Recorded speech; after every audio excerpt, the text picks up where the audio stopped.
ang iyong Diyos. Sabihin nga po natin, kilalanin mo ang iyong Diyos. Kilalanin mo ang iyong Diyos. Hindi ba sabi, kilalanin mo ang iyong Diyos. Yun. Tama po yun, dapat po kilala natin ang ating Diyos. Amen? Para malalaman mo pag kilala mo yung Diyos, makikita mo yung mga sa simbahan, pumasok sila, yung mga nagpupuri. Makita mo yung nirelation sa Panginoon ko. Hindi siya nahiya. Yung bunganga niya, bumakanta sa Panginoon, ang laki ng bunganga. Hindi ba naman, umiiyak. Kasi nga, meron po silang malalim na relationship sa Panginoon. Pero hindi ka naman po pinipintasan or nilalait yung mga hindi nag-worship, hindi nagtataas ng kamay, hindi umabot. Kasi po, may kanya-kanya po tayong lalim or pagkakilala sa ating Panginoon. Hindi po natin nilalait o kinukondem ang bawat isa na mabago pa, bago pa lang nakakilala sa Diyos. So kaya nga po tayo nag-church para po sama-sama tayo na kilalanin pa ang ating Panginoon. Amen? Dahil siya ang ating tunay na Diyos, sabi sa awit. So, ang title po natin ngayon is, kilalanin mo ang iyong Diyos. So, ngayon po, yung binasa kanina ni May, no? So, sabi doon, nagpatayo yung hari. Si Nabucodonosor ng isang revolto niya. Yung gold po yun sabi sa Bible, gold. Tapos yung revolto na yung kamukha niya. Naalala niyo po yung revolto ni Marcos, diba, sa Baguio yung ulo. Si Nabucodonosor is gold po pinatayo niya, buong katawan. Buong katawan. Tapos sabi niya, lahat ng pag tumunog yung instrumento, kailangan sumamba kayo, lumuhod kayo. So yun po yung pag-aaralan ngayon ng hihimayin. So dapat po alam natin ang Panginoon at kilala natin yung Diyos. Ano yung kaya niyang gawin at ano yung gusto niya. So dapat po alam po natin yun.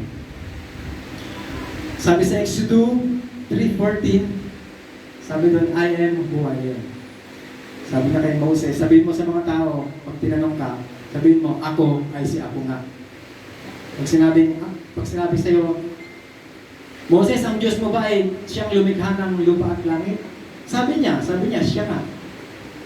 So lahat tinanong ng hari, so sinabi niya. Tapos mga tagpampan po natin, sa John 14:6, sabi ni Jesus, I am the way, the truth, and the life. No one came to the Father except through me. Sabi niya, ako ang daan papunta sa Ama. So dapat may mga verse po tayong alam para panghawakan po natin. Amen po ba doon? Yun. Tapos po, matatagpuan natin sa 1 John 5, verses 7 and 8. Doon natin makikita ang God the Father, God the Son, and God the Holy Spirit. So doon po natin makikita. Ito pong, meron pa ba yung video clip na mapapanood? Ito po yung Israelita. Alam niyo po ba yung mga Israelita, yung mga lolo nila, tatay nila, tinuturuan sila ng salita ng Diyos. Tinuturuan yung mga anak, yung mga bata. Tinuturuan ng mga lolo, mga magulang. Kaya alam po nila yung law of Moses. Alam nila lahat po yung kabisado nila. Kasi araw-araw tinuturo po yun. Tinitrain sila, tinuturuan, tapos nagpupunta sila sa templo, sa pamilya. Well-trained po sila pagdating sa salita ng Diyos. So tayo po, mga magulang, dapat po ganun din po tayo, mga kapatid, mga kuya, mga ate, dapat meron tayong alam na salita ng Diyos para ituro natin sa mas nakakabawata sa atin. So i-play po natin yung video clip. May, thank you.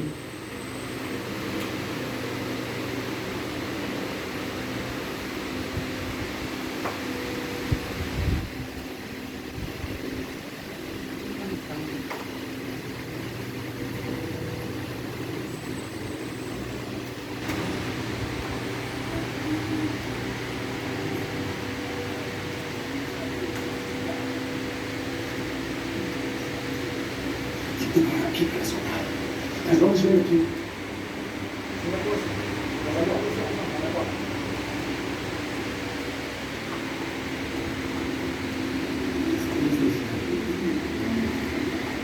When we never return to Jerusalem, Jeremiah promised that one day we will.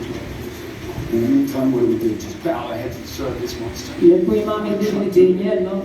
Sadrach, Meshach, Abednego. As long as we're in the king's court, we can help them imprison them. We can't. Nebuchadnezzar destroyed God's temple, forced us into it. My name is Azariah, he who is helped by God. call upon God to help me now. He'll kill you if you run back.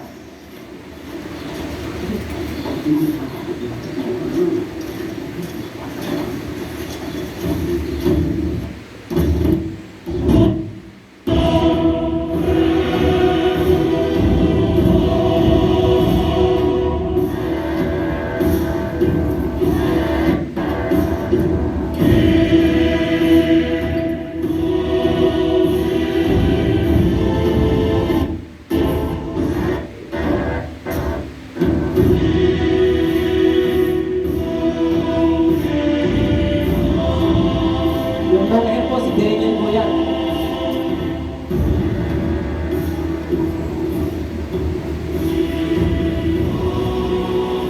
Cannot. I will not worship that.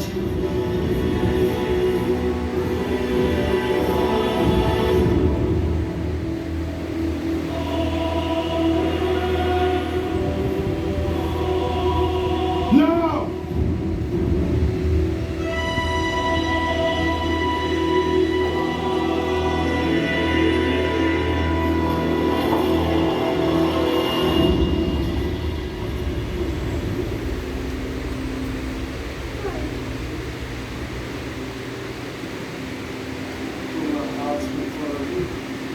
Barrett! From my heart I follow you. I feel you. I seek your presence. Bring them! Oh, my friends. Your faith will be tested now. Daniel! What's wrong with them? Why do your friends not bow to me? I assure you, sire, they will serve you faithfully. All their lives, as I will, but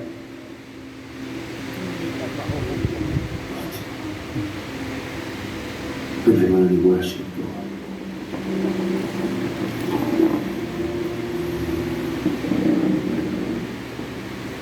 I will make them bow. Follow you. Seek your presence. With all our heart, follow you. Seek your presence. When we wish to bend something that is hard and unyielding, what do we do with it? We put it into the fire. Majesty, take it. Hear you, and receive your presence. Grandma, Majesty, no! Grandma, what? No! Bring order!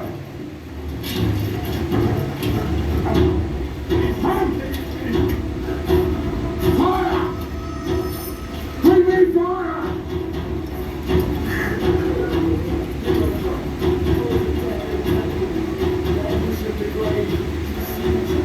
Do not ignore my tears. I'm overcome by sorrow. I call upon the name of the Lord. Lord, save me!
children rise.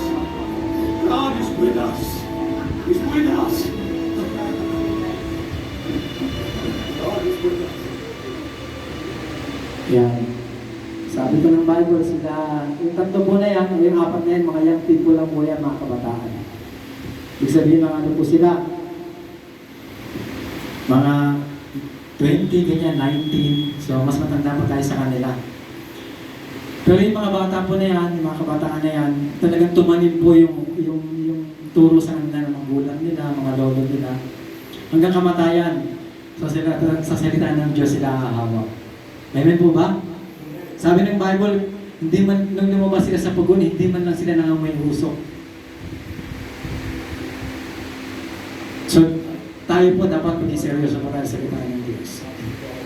Sabi ko nga, ang nagkikrisyanuhan lang, ang punta niya, langit-langitan lang. Ang nag-worship-worshipan lang, ang matatanggap po natin is blessingan lang. So, kailangan po, maging seryoso tayo sa Panginoon, pagpunta natin ng church, nililigo tayo sa lifeguard, di ba? So, huwag natin sayangin po yun. So, kailangan, may bawat turo ni Pastora, naglamin natin, dating sa bahay, magpasa-pasa tayo ng Bible, kahit minsan, para talaga matutunan natin yung salita ng Diyos at i-apply natin. So, silang tatlo po, yung apat po na yan, talagang natanim po sa kanilang puso yung turo ng mga magulang nila. Ganyan po ang mga Israelita. So tayo po mga magulang, it's about time na kailangan mo, at least meron tayong alam ng mga salita ng Diyos para ituro natin sa ating mga anak. Sabi po sa chapter 3, verse 17, ito po sinabi nila, himayin na po natin yan. No? Sabi nila ang tatlo, mahal nari, kapag kami inihagi sa naglalagablab na pugon, ililigtas kami roon ng Diyos na aming pinaglilingkuran at siya ang magliligtas sa amin mula sa inyong mga kapal. Before sila pinasok sa loob, yan ang sinabi nila. So talagang ano po sila, stick sila doon sa ano, sa salita ng Diyos. Naalala ko tuloy yung kwento eh. May kwento yung ano, parang ganito rin. Merong terorista sa ano, pumasok sa loob ng ano, nung simbahan, yung mga dalang ano, Armalite. Marami sila, siguro mga 20.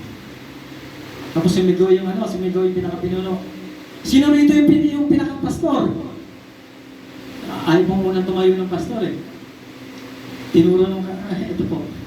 Tayo naman ng pastor. Tumayo. Ay, ikaw bahal ka. Kinalad ka sa harap. O, sino dito yung mga awit? So, yung nagturuan na, ito po. So, hindi pa tumakbo. So, sa madaling salita, naging kalahati po yung ano, yung membro, ano sila, 50, tapos naging 25. So, tumayo dito yung may dalang armalite, yung pinuno. So, sabi nung ano, oh, wala na. Kayo pang lahat, talagang sumasampa sa Diyos. Sabi ng pastor, opo. Tinanong yung mga awit, tsaka yung mga natira, opo, sumasamba kami sa Diyos. Yung iba nagtakbuhan eh. Yung iba nga nasa pinto pa lang, magpasok pa lang nung mga may armalite, takbuhan eh. Tapos sige, sabi nung ano, mga tao ko, ipasok nyo lang ng pagkain dito. Mag-worship na tayo! Sabi nung ano, nung leader, sumama tayo sa Panginoon. Christian pala yung ano, yung mga rebelde. Sinubukan lang pala yung church. Tayo po, pag pumasok ngayon dito yung kunyari 20, sino sa atin lalabas? So sinubukan lang pala sa tara, sino worship leader kanina? Ako po, kumanta tayo sa Panginoon, nag-worship po sila kasama yung mga baril, pinaba. So mga Christian po pala yung mga terrorista pumasok. So marami pong tao ngayon na ano, natakot. Dahil ngayon, pandemic, di ba? Madaming takot ngayon. Nakakatakot. Nakakatakot naman talaga, lalo na pag wala kang panampalataya sa Diyos. Amen po ba, Pastora? Nakakatakot pag wala kang panampalataya sa Diyos ngayon. Kasi, andyan yung hirap, andyan yung mga di ba, pandemic. Di ba, pag may umubunga lang ngayon eh, gagano'n ka na, di ba? Talayin mo na sa Kanya. Marami tayong kinatatakutan ngayon. Ngayon po, sino takot dito? Oo. Sino takot dito? Oo, Miracle Bill. Marami natatakot ngayon dito. Ang daming bills, no? Si Pastor Cesar, dami yan. Ang hindi natatakot dito, alam ko, si Brother Rafi lang, tsaka si Rachel. Eh. Hindi takot dito yan. Tsaka si Pastoran, hindi takot dito eh. Kami ni tatay, takot kami dito. Maraming bilis tayong binabayaran, nakakatakot. Nakakatakot naman po talaga pag wala akong pera ngayon ng pandemic. Nung kay Rachel, hindi siya takot dito. Mama, takot ka pa rito? Hindi. Si Dennis ang takot dito. So marami pong bilis ngayon.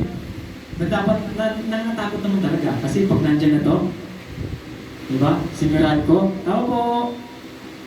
Eh sabi mo, anak, wala ako, naglalaba, tulog. Umalis. Diba?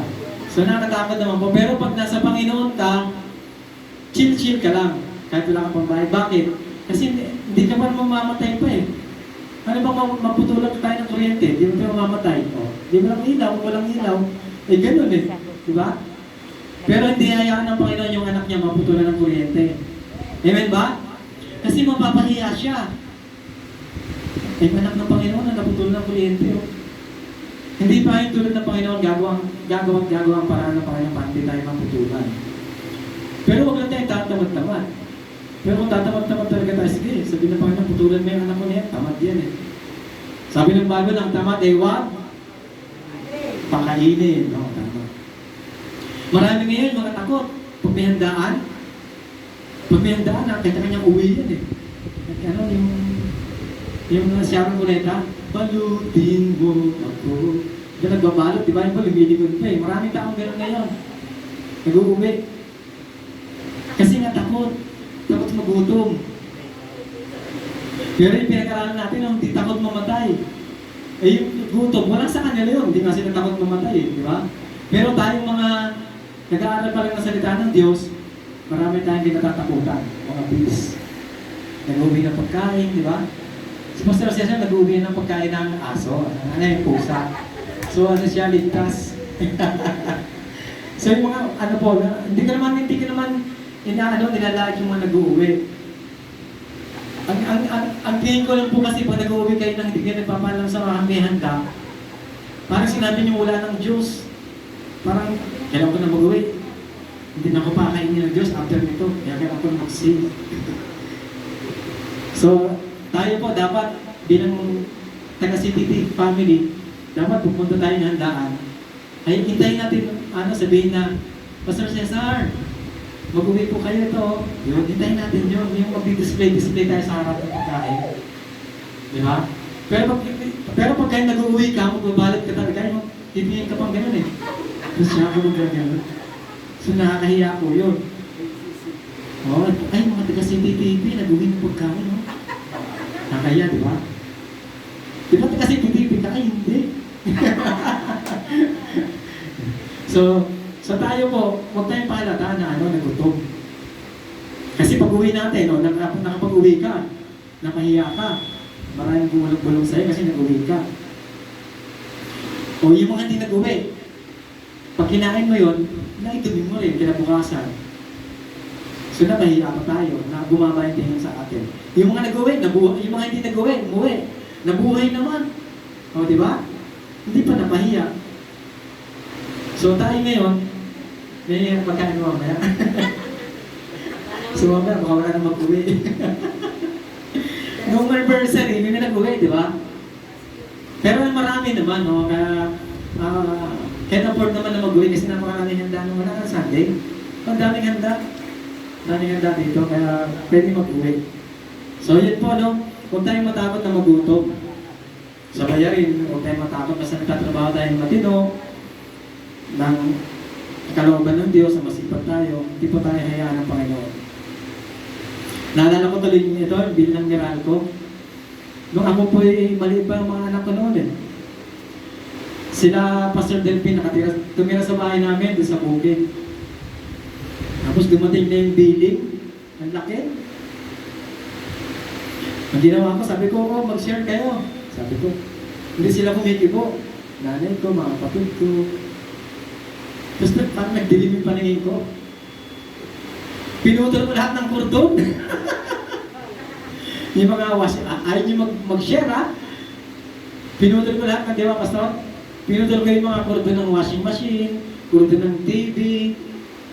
Basta lahat ng kordon na gumagamit ng kuryente, pinutol ko. Hawak-hawak ko, ang dami, siguro mga 5. Tapos after ko magawa, Lord, patawarin mo ako, mali yung ginawa ko. Yung hiya ako, para ako ng liit na gano'n. Tapos after nun, humanap ko sila ng bahay. Sabi ko, ano, hindi ko na ulitin, sorry. Tapos sinabi ko, sige anak, okay lang yun, nagyan na namin. Pero lumipat pa sila ng bahay, ng upahan. Hindi ko na naibalik, nasaktan na eh. Pero ngayon okay na kami, siyempre pamilya naman eh. So hindi ko na naibalik kasi nasaktan na. Pero nagawa ko, kaya kahiya ako. Actually, hindi ko po dapat sabihin ngayon kasi nakahiya. Sabihin, nagpipilis ka, pastor ka pa naman, sasabihin mo. Hindi po eh. Lahat po tayo nagkakamali. Amen po ba doon? Ang mga pastor nagkakamali, ang mga nakatayo dito nagkakamali tayo lahat. Lihim nga lang yung kasalanan ng iba. Di ba? Yung iba sa atin, minsan umiinom. Oh. Yung iba naman, ay lantad yun na pagkakamali. Pero yung iba sa atin, lihim. Di ba? Pag tininan ng Diyos, pare-parehas na nagkakasala. Sa biyaya lang tayo ng Panginoon, kaya tayo nabubuhay. Lahat po tayo makasalanan. Sabi ng Bible, walang matuwid, walang kahit isa. So sa biyaya lang ng Panginoon, kaya tayo nandito. Kaya huwag tayong mag-ano, ay siya, hindi kasalanan, kasi nakayag ka kasalanan. So yun po, no? Huwag tayong magunahan. Lalo na sa ayuda ngayon, no? Yung iba nagagalit sa ayuda. No? Ba't ako wala? Diba? Di ba, nagsisimba naman ako ng CDT, ba't hindi ako binigyan? Mga ganyan. Tapos di ba, ang nakakalungkot yung yung mayayaman ngayon, mayayaman na dahil ang pera sa bangko, tumatanggap pa ng ayuda. 3,000. Nakaka-bless sila, grant therapy, tsaka assistration, hindi tumanggap, hindi kayo tumanggap. No? Wow, palakpakan natin ang Panginoon. Kaya sana all. Kasi ilan naman, laki ng bahay, di ba? Tapos ang daming pera. So nakaka-bless po yung mga ganyan. Pero meron pang ibang mas mayayaman pa sa kanila o mas may nag-negosyo pa. Tinanggap talaga. Kaya napag-away pa. Sa ayuda, 3,000. Yung ibang mga mayayaman. Ang practice nila kasi tingin nila kailangan mag-ipon na mag-ipon. Yun yung practice ng walang Diyos. Mga nag-uwi ng pagkain, kahit hindi papaalam. Yung mga nag-aasawa ng maaga, nag-boyfriend ng maaga. Walang tiwala sa Diyos, baka takot maubusan ng lalaki. Yung mga nag-aasawa ng maaga, takot maubusan ng mga babae. Walang tiwala sa Diyos. Diba? Dapat, magkaroon tayong tiwala sa Diyos para yung 3 na yun.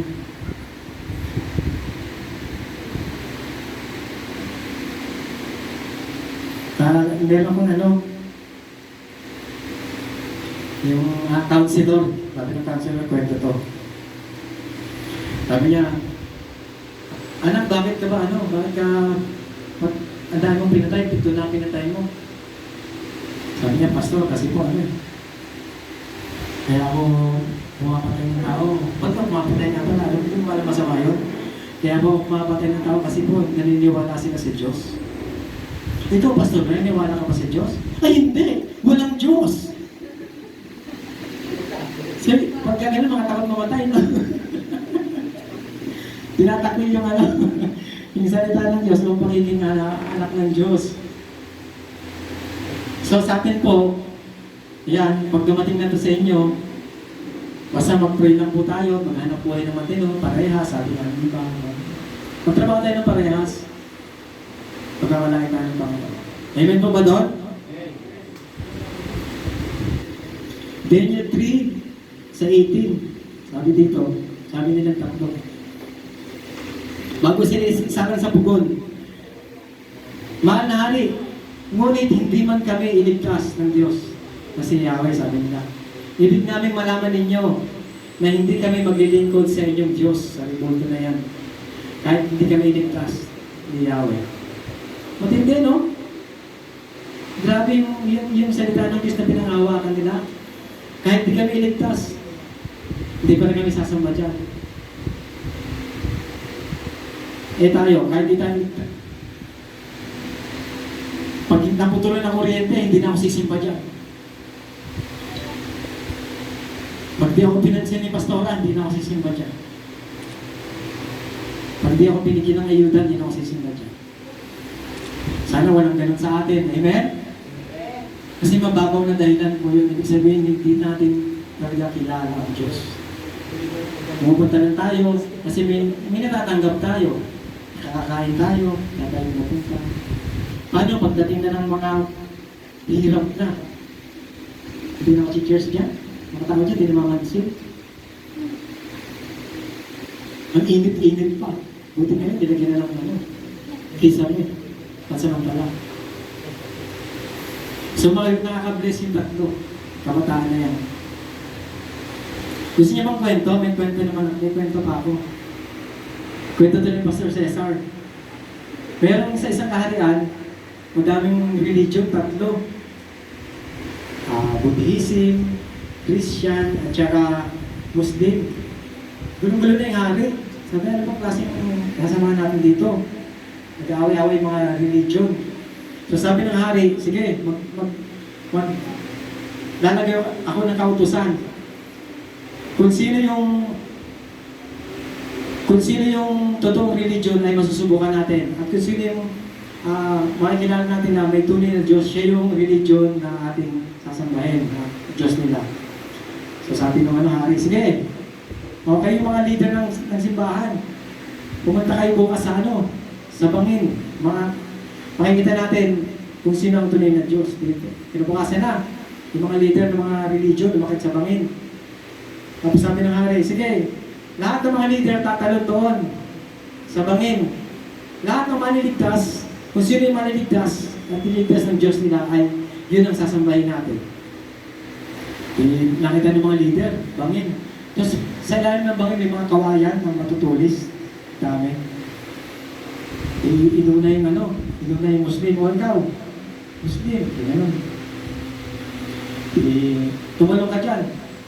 Pag niligtas ka ng Diyos mo, sasambahin namin yung Diyos mo. Tumalon.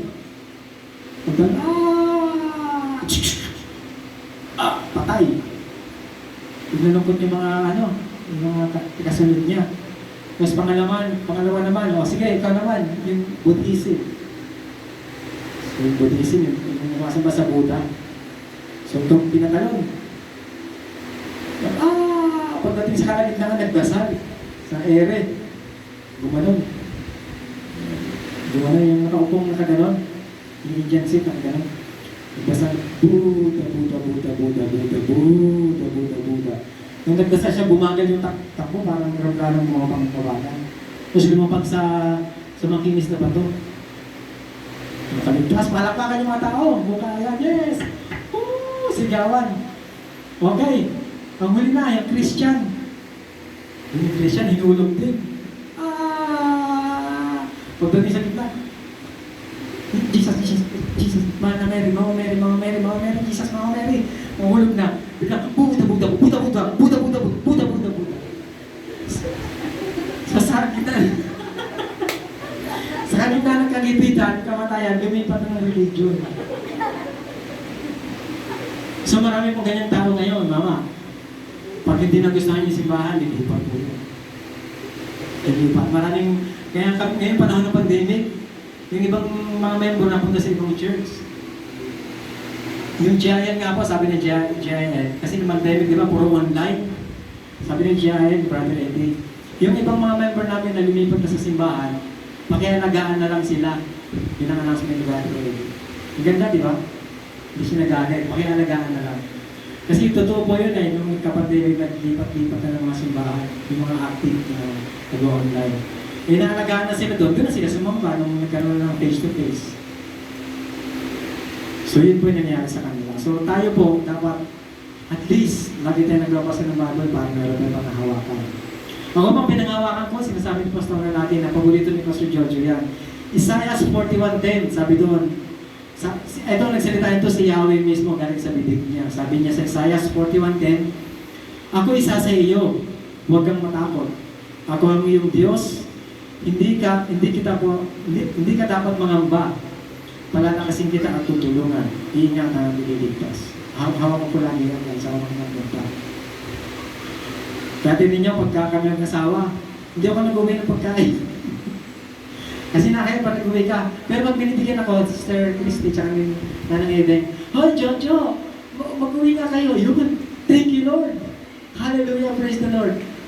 Pero yung ako magkasandok, ay, hindi ko gagawin yun. Meron akong Diyos. Hindi ko rin pinagmamalagay ang sarili ko, no?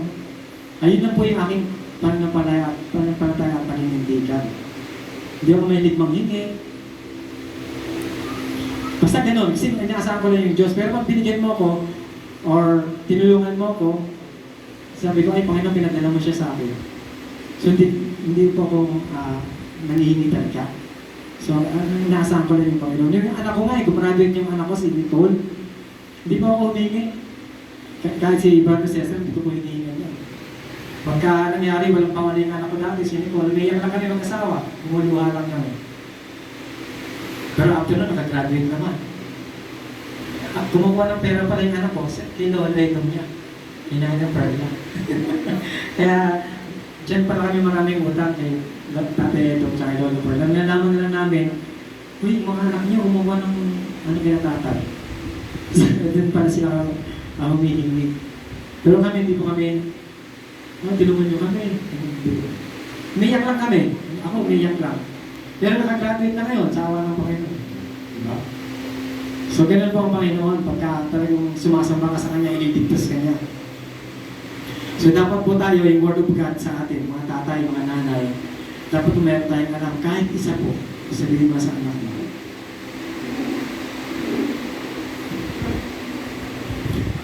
So, ito po, next now, Daniel 3:28, ito na po, anin ka na ito, basahin ka na lang. Nang magkagayon, sinabi ni Nabucodonosor, purihin ng Diyos ni Shadrach, Meshach at Abednego. Ito din nilabas na sila na tino ng masunog. Ito din sinabi ng Habib.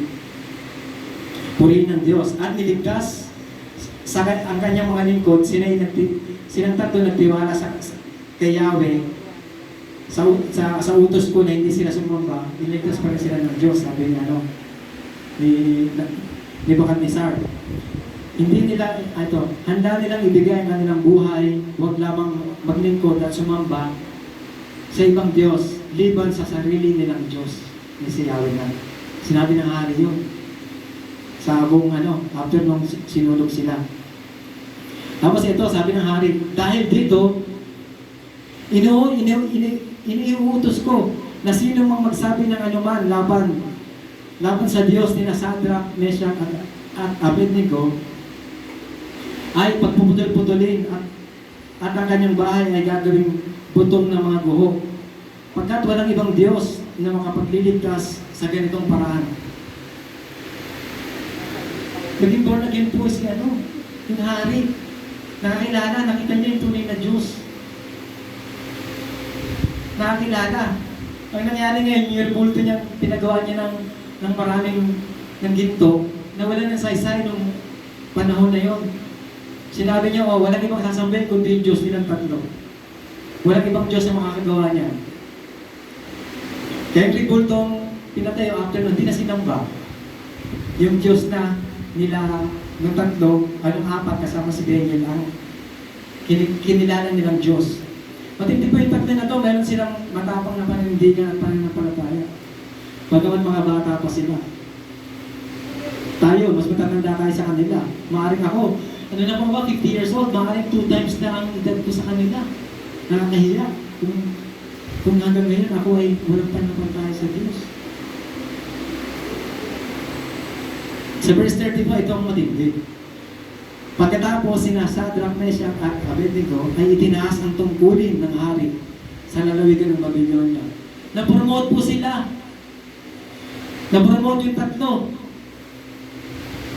Nagkaroon ng promotion, naging officer sila. So, sa paglilingkod po sa Panginoon, pag pinamuhay natin yung salita ng Diyos, meron palang promotion. Yan, dinanas po yan ng Alejandro family, sila Pastora. Habang tinuturuan sila ni Pastora ng salita ng Diyos, at pinamuhay nila sa kanilang puso at buhay ng seryoso. Tingnan niyo po ngayon ng Alejandro family. Pinromote ng Panginoon. Amen po ba doon? So lahat po tayo, magseryoso po tayo sa salita ng Diyos para i-promote po tayo ng Panginoon. May promotion po sa salita ng Diyos. Alam niyo po ba,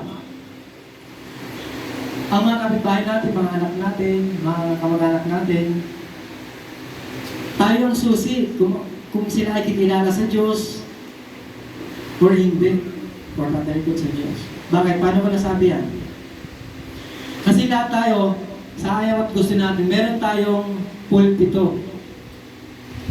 Meron po tayong pulpito. Akala nyo, si pastor na nagsasalita dito, kami lang. Kayo rin po nagsasalita sa pulpito. Ang tawag po din is invisible pulpit. Sabihin nyo nga po, invisible pulpit. Invisible pulpit. Opo, lahat tayo ng invisible pulpit paglabas natin. Pagka nagsasalita tayo, nagmumura tayo, para tayo may pulpito sa harapan. Puto ko chita ka. Hindi rin nakikita yung pulpito natin sa buhay. Kung paano tayo mamuhay, meron tayong pulpito, tinitingnan ng mga tao yun. Tinitingnan tayo, yun tayo tingnan sa TV. Hindi nagbabayad ng utang yan. Ano yung uutang yan? Mamakaawa, pero pag sinigil mo, galit. So yun po yung meron tayong invisible pulpit. Okay, may bisyo tayo. Nakikita ng mga anak natin po yan. Meron tayong pulpito, hindi yan nakikita. Yan, nakaupo tayo sa mesa. O anong bisyo na meron tayo na pinapractice pa hanggang ngayon. May pulpito po tayo, nakikita ng mga tao. Ganito rin, kaya lang hindi nakikita. Nakikita po nila yun. Ay, hindi ako magalit dyan. Hindi ako sasama sa mga Bible study ka sa bahay. Parehas din naman kami yan. Parehas na kami nagsisinungaling. Parehas na kami nag-iinom. Parehas na kami nag-garilyo. Ay, may kaiba namin. Simple lang sila. Mabango lang sila pag Sunday. Pero parehas na kami yan. Pero yung tatlo po, nakakilala yung hari, mismo nakakilala. Dahil sa patutuo ng tatlo. So, lumalabas po yung patutuo natin. Doon makikita ng mga tao na doon sila makakilala, doon sila matitisod. Nasa atin, meron tayong sariling kanya-kanyang pulpito sa buhay. Yung mga ugali natin maganda, ay, mag-asawa na yan, ano yan. Ang ganda ng niya, bumabait sila. Nakikita yung pulpito na nagsasalita. Yung buhay natin nagsasalita. Ako mo nagsasalita dito, puro maganda, di ba? Pero hindi nyo na nakikita pag nasa bahay na ako. Sino ba si Pastor Jojo pag nasa bahay? Ano ba yan? Paano ba mamuhay yan?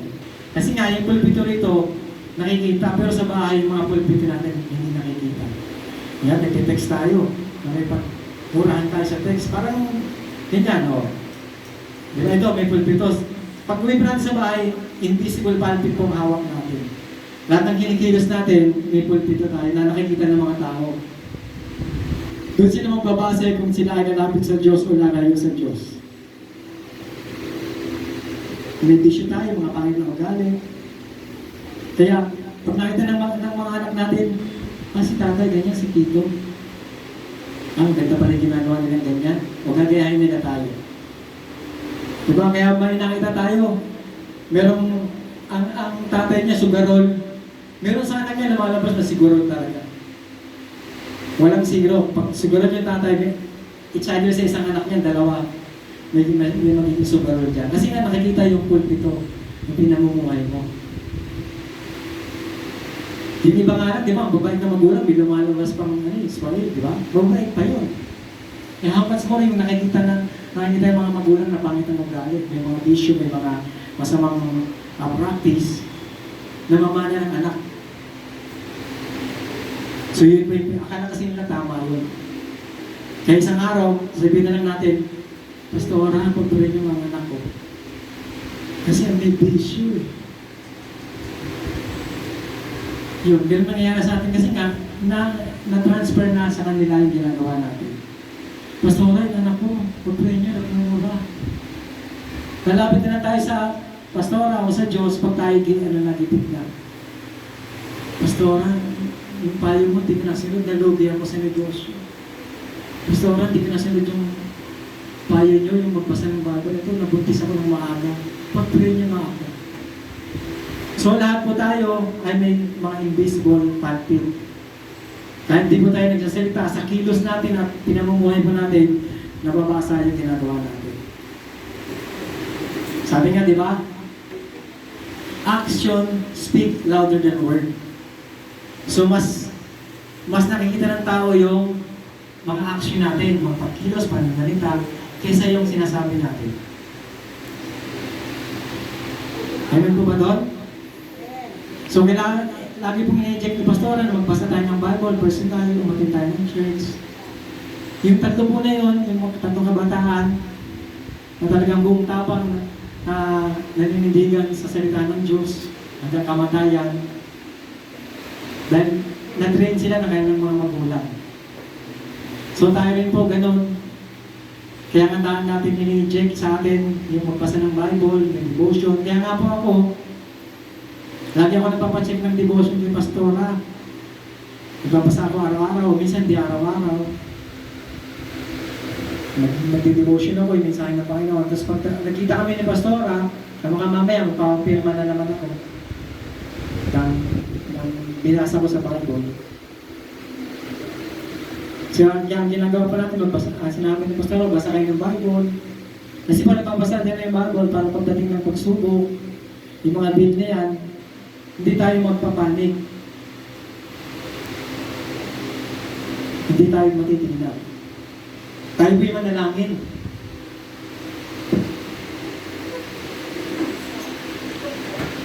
Pili po tayo po'y manalangin.